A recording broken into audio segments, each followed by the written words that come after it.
Hey everyone, मेरा नाम अभिषेक है और आज दोबारा से जो इंडिया और कनाडा के बीच में सिचुएशन चल रही है उस पर बात करेंगे। काउंसिल ऑफ फॉरेन रिलेशंस यानी कि CFR एक थिंक टैंक है अमेरिका का। उस पर जो हमारे फॉरेन मिनिस्टर हैं जयशंकर जी, उन्होंने इस मैटर पे कुछ कहा है थोड़ा बहुत। वो देख लेते हैं क्योंकि वो लेटेस्ट इन्फॉर्मेशन है और उसके कॉन्टेक्स्ट में कुछ और भी बातें हैं जो मैं करना चाहता हूँ। थोड़ा सा बता देता हूँ। CFR एक्चुअली शायद सबसे इम्पोर्टेंट जियोपॉलिटिकल थिंक टैंक होगा अमेरिका का। उस पे दुनिया के, ऐसा नहीं कहना चाहिए सबसे important, but one of the most important. उस पर बड़े बड़े वर्ल्ड लीडर आते हैं और डिस्कशन करते हैं। अगर आपको याद हो तो कुछ ही दिन पहले पाकिस्तान के जो current care taker prime minister हैं, वो भी वहाँ आए थे। उन्होंने भी अपनी जो ये थोड़ी बहुत बातें बातें की थी वहाँ पे जाके। जो ज्ञानी लोग हैं उनके, वो क्वेश्चंस करते हैं, लीडर्स को बुलाते हैं, जैसे थिंक टैंक पे डिस्कशंस होते हैं उस तरीके की जगह है CFR। अगर आपको एक्चुअल ऑफिशियल सिचुएशन क्या चल रही है उसकी इन्फॉर्मेशन चाहिए तो आप CFR को फॉलो कर सकते हो। काफ़ी हॉर्सेस माउथ वाली बात है उनके साथ। तो एनीवे, वीडियो देखते हैं और फिर बात करेंगे। Share with you very frankly what we told the Canadians. One, we told the Canadians that this is not the government of India's policy. Two, we told the Canadians saying that look, if you have something specific, if you have something relevant, let us know. We are open to looking at it. So, but to understand the context of it, in a way, because the picture is not complete without the context in a way. You also have to appreciate, Ken, that in the last few years, Canada actually has seen a lot of organized crime, relating to, the secessionist forces, organized crime, violence, extremism. They're all very, very deeply mixed up. So, in fact, we have been, talking about specifics and information. We have actually been badgering the Canadians.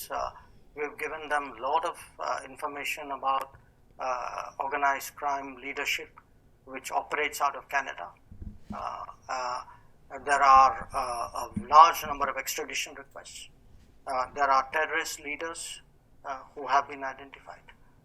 So do understand that there is an environment out there. So that is important in a way to factor in. If you have to understand what is going on out there, and our concern is that it's really been very permissive because of political reasons. So we have a situation where actually our एक minute, बात थोड़ी सी आगे ज़्यादा बढ़ जाएगी। पहली बात इन्होंने जो बोली ना कि जो सिचुएशन चल रही है उस पर सवाल उठा, सवाल का इन्होंने जवाब दिया कि भाई देखो, हमने उन्हें क्लियर कर दिया, इंडिया ने कनाडा को क्लियर कर दिया कि हमारी स्टेट की ये पॉलिसी नहीं है कि इस तरीके से हम एलिमिनेट नहीं करते जो एलिमेंट्स होते हैं हमें ज़्यादा ना प्यारे हों, लाइक जिससे हमें दिक्कत हो उन एलिमेंट्स को हम ऐसे एलिमिनेट नहीं करते। ये हमारी स्टेट पॉलिसी नहीं है। सेकंड, अगर आपके पास इससे रिलेटेड कोई प्रूफ है तो आप हमको प्रूफ दो। ये तो हो गई उस मुद्दे से रिलेटेड, करंट जो मुद्दा कनाडा का है उससे रिलेटेड बात।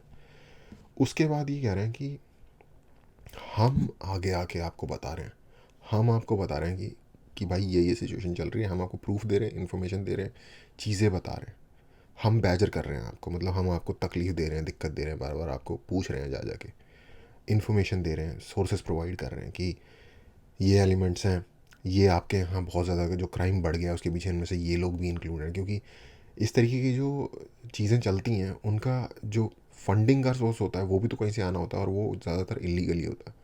ड्रग्स आर्म्स, इस तरीके ड्रग ट्रेड, आर्म ट्रेड, इस तरीके के 2 नंबर के जितने काम होते हैं, और वो गैंग वायलेंस कनाडा में बहुत बढ़ गया। ये इन्होंने उनको बताया है कि आपके यहाँ खुद इतना ज़्यादा क्राइम बढ़ गया है, और हम उनको बार बार प्रूफ दे रहे हैं उससे रिलेटेड। आगे एक इम्पॉर्टेंट बात बोलेंगे, फिर उस पर बात करते हैं। diplomats are threatened, our consulates have been attacked,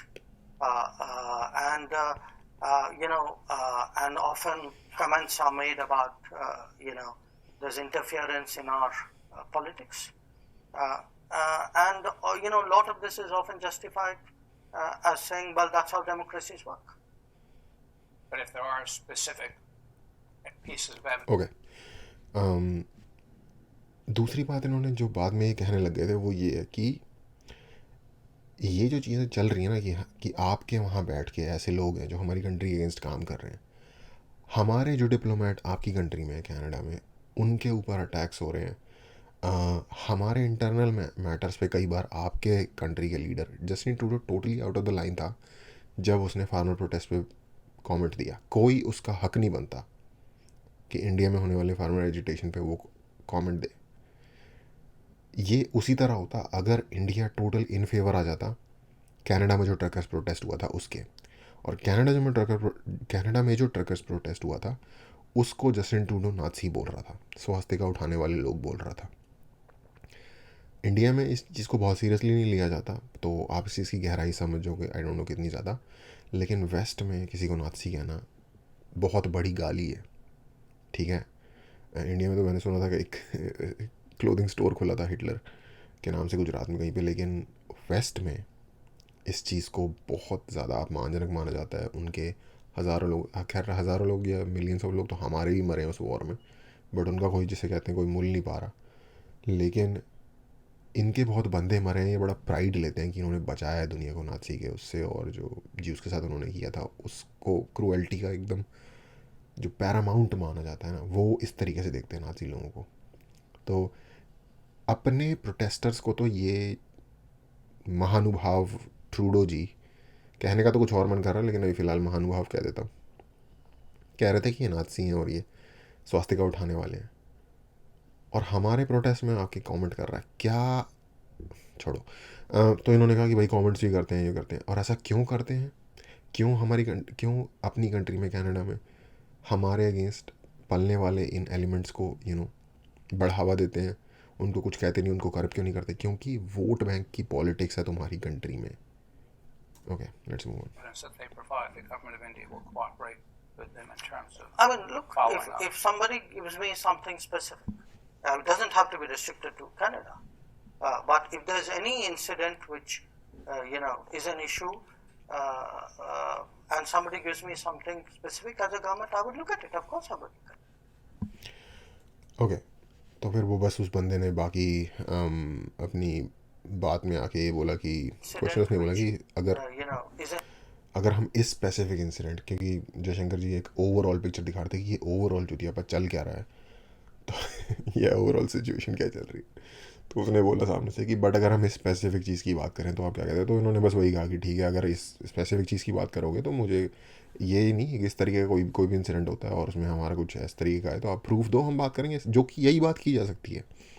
India का जो बयान है ना कि ट्रूडो ने जो कहा है ये एब्सर्ड है, और ये आज ये जयशंकर जी ने नहीं कहा, ये पहले भी जो हमारे स्पोक्स पर्सन है गवर्नमेंट ऑफ इंडिया के अरिंदम बाग जी, उन्होंने कहा था कि ये एब्सर्ड है ये इस तरीके से बात बोलना, लेकिन अगर कोई प्रूफ मिलेगा तो हम देखेंगे कि उसमें क्या है क्या नहीं है, हम उसको करेंगे इन्वेस्टिगेट, ठीक है।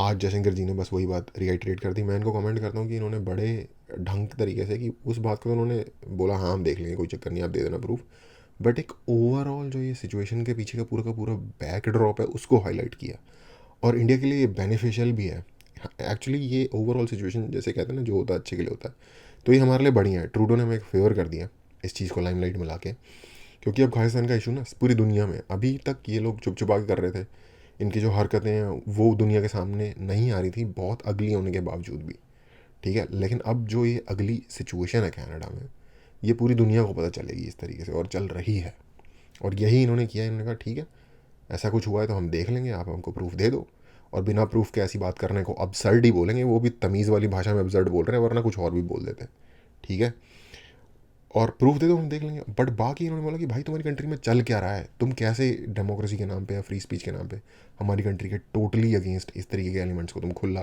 फ्री राइट दे रहे हो, जस्ट बिकॉज तुम्हारा वोट बैंक बना हुआ है वहाँ पे, इसलिए लिबरल पार्टी का और जस्टिन ट्रूडो का। तो ये है मेन प्रॉब्लम, और बहुत बढ़िया तरीके से इन्होंने बोला। CFR एक, जैसा कि मैं पहले बताया था, CFR एक बहुत इंपॉर्टेंट फोरम है, और ऐसी जगह पे जाके इस तरीके से उनको बताने की ज़रूरत है। So well done mister foreign minister, thank you.